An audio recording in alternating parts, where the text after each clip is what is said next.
Yeah, tell me. Oh, we have news. We have news. What's the news? Zach, this is it. Adam Schefter.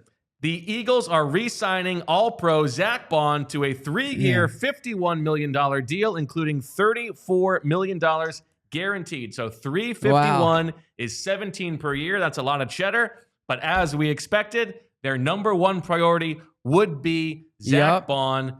He is back with the Eagles. Yeah, I'm looking at I had 3 for 48 with 30 guaranteed. Wow. Okay. Good move for the Eagles. This is the move that this was the priority. This we had been talking about. This was a priority. We said coming back from the combine, this was the week to do it, to try to do it before the tampering period, to find the number. Boom. Big move here. Fran, I know you're watching. Feel free to zoom in if you want. Hi, Fran. How are you? Nice to see you. Hi, guys. There's no guesswork here. Yeah. You know, part of the problem and part of the reason the Eagles have shied away from investing premium resources into linebacker in the past is that it's a difficult position to project, whether that is from team to team in the NFL or from a player coming out of college. And there's no projection here. He played in this defense for this coordinator as a defensive player of the year caliber player. There's a reason he's back, and there's a reason they extend him. I also think some of the like the Saquon stuff from yesterday, which we touched on, but maybe didn't get into a ton, just like, you know, all the stuff we saw on Mic'd Up about you're the reason we're here. Like, you are the one who deserves credit. Yeah, that guy deserves the money. Zack Baun comes here, is everything they could have possibly asked for and more. I think it's fair to prioritize bringing him back. Fran, what are your thoughts? Yeah, I mean, look, this was something that we all expected, right? Of all of the big name players, he was the one that we felt he had the best chance of returning here to Philadelphia. I got to go back and I guess look at the Flu World Order rankings, but I feel like all of us felt pretty good that of Mekhi Becton and Milton Williams and Josh Sweat and that entire group, that Baun was going to be the one to return, especially with the Nakobe Dean injury. I think bringing him back makes a lot of sense. He's underneath that tier, that top tier of Roquan Smith, Fred Warner, and Tremaine Edmonds from a money and APY standpoint, but above everybody else. He's right. I think he's right above where Matt Milano got a couple of years ago from the Buffalo Bills. So I think the money makes sense. You're able to keep a good player in the scheme that were clearly his best fit. It makes too much sense for the Eagles, and they get some business done. Yeah, the big thing here, obviously, the player, the scheme fit, like you said. You're looking at a 2-year window here, which probably fits while Vic Fangio's here. You know that makes sense. Also, as we talked about, this is a spot that the Eagles don't have depth relative to other positions. Assuming Milton Williams leaves, the Eagles have D tackles. Assuming Josh Sweat leaves, the Eagles have edge rushers. The Eagles don't have linebackers. If Zack Baun were to leave, the Eagles would be absolutely crippled in the middle of their defense. And I also think the Eagles view him as a rare player, someone who has traits that are hard to find. And I think off the field, too, was a really strong fit behind the scenes. He wanted to be here.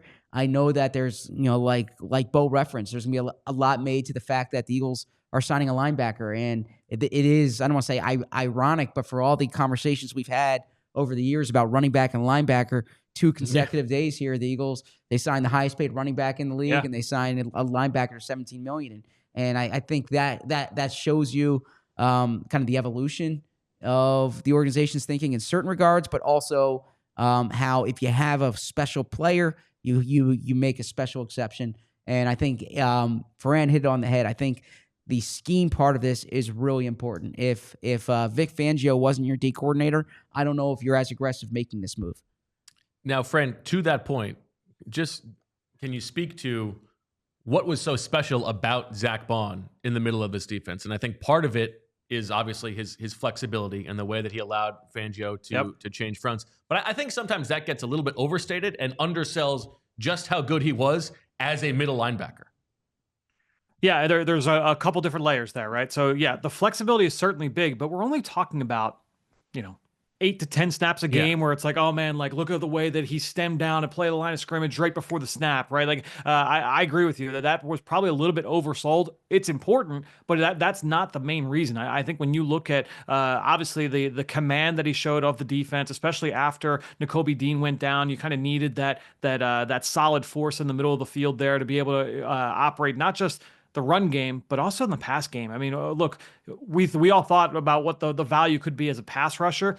And, he had a handful of pressures. He had a couple sacks over the course of the season. I was more taken aback by what he did in coverage, with what he did in terms of just passing off routes and communicating and pattern matching. Just an outstanding job in the middle of the field. Think of it. I mean, it happened on the very first game going back to Brazil. When you look at Zack Baun, that diving interception in the middle of the field to Jordan Love, but it goes through all the way throughout the course of the season, the number of plays that he was able to make in coverage. And it wasn't always the huge diving interception. It might have just been, wow, it's 3rd and 5, and there's a shallow crossing route coming in front of him, but he passes that off to Nakobe and falls off on the dig route behind it, and he forces the quarterback to hold it and go elsewhere. It's those kind of plays that kind of get hidden with Zack Baun, but he was able to make those plays time and time and time again. I know Fred Warner, he did an interview. I'm trying to remember who it was with. It might have been with Ross Tucker during Super Bowl week, and Fred Warner, who is one of the best coverage linebacker in football. He was admiring Zack Baun's ability to play in reverse and said how impressive it was in his first year playing the position that he was able to pick routes up in space in that way. And then also just the growth that he made in the run game. Now, was he Fred Warner, in the box consistently week after week? No. But you go back to that Atlanta game early on in the season where he got cut to the ground, 5, 6, 7 times in that game. He got better. He got so much better at that, at being able to defeat blocks and play through traffic and finish as a tackler over the course of the season. And showed his value week after week in this scheme.